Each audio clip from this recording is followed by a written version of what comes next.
When we decide we want to get fit, there's usually some self-assessment involved. This assessment typically involves identifying problem areas that people typically aren't happy with. I've been personal training for over 10 years, and what I've learned in that time is people love to use the approach of targeting those one or two areas they deem subpar. Now, these areas are normally the stomach, the arms, or the hips. And if this is you, then stay tuned, because we're going to talk about how this strategy of targeting these specific muscles might actually be keeping you from getting in shape. And we're going to explain that right now. Hey everyone, my name's Adam. This is Science Based Fitness. Thanks for stopping by. So what we're going to talk about today is what's called spot training. Now, this concept of spot training can become problematic for individuals, and I can't fault anyone for the average gym goer or even some of the more advanced gym goers. It logically makes sense. If you want to lose weight or fat in your stomach, do a bunch of ab work. If you want to lose weight in your legs, do a bunch of leg work. But this isn't necessarily how it works, and we're going to explain why this might be actually making it harder for you to lose weight or get more toned or get in shape. So let's break it down from two different perspectives. The first perspective is going to help you just simply conceptualize why spot reduction training doesn't work and better, more effective ways you could be training. The second perspective is going to be more of a scientific breakdown and explain to you some of the nuances to why spot training doesn't actually work. When we want to reduce fat or get rid of fat in one specific area, the way we accomplish that is by reducing our body fat overall. For example, I'm roughly around 13% body fat. If I wanted to get down to 10% and have more defined abs, the way I would need to accomplish this is by using this body fat as energy. At the end of the day, if I'm eating 2,000 calories a day and burning 2,500 calories a day, then I'm tapping into these body fat reserves. One of the basic fundamentals on why spot training can make it hard to see any progress is this. If I want a shredded six-pack and I'm going to the gym for 45 minutes, 3 days a week, and I'm doing a ton of ab work each one of those days, I could be utilizing my time more efficiently. By doing something like legs more frequently can help me lose fat around my stomach. Now, this might sound crazy, but let me explain.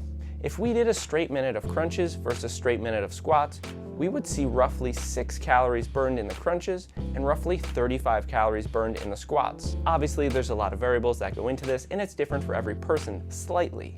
But we can still see that there's a huge discrepancy among the difference of the amount of calories that can be burned within that minute. I like to give a simple analogy to a lot of my clients. If there's two vehicles, one's a small car and the other one's a big truck, which vehicle would require more energy to simply move? The bigger one. Your muscles can be viewed to the same extent. Targeting our major muscles like legs, chest, shoulders, and back is a way to increase the amount of energy being utilized. By increasing the amount of energy that we use during a workout, we can tap into these fat stores, which in turn can make our problem areas look better. Alright, so hopefully that helped you conceptualize a more effective way to train. Now, I want to give a little bit more of a scientific breakdown. When we look at the area we want to improve, we want to reduce that fat layer above. So I made this drawing here. This is our adipose tissue, or our fat layer above our muscle. And here is our layer of muscle.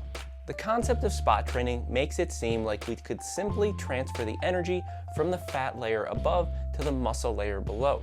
But that is not how this works. We need to first break down the energy stores from the fat cells, and we transport this nutrients via the bloodstream, and then it gets delivered into the muscle. From there, we can turn this into a viable fuel source. Now, with that being explained, we can understand that we will get energy brought out of the fat area that we're trying to target. But it doesn't mean that we have to just work that area. In a good comprehensive training program, we would be targeting all of our muscles and also trying to utilize major muscles as frequently as we could. The best way to get a more defined physique is by reducing body fat percentage overall.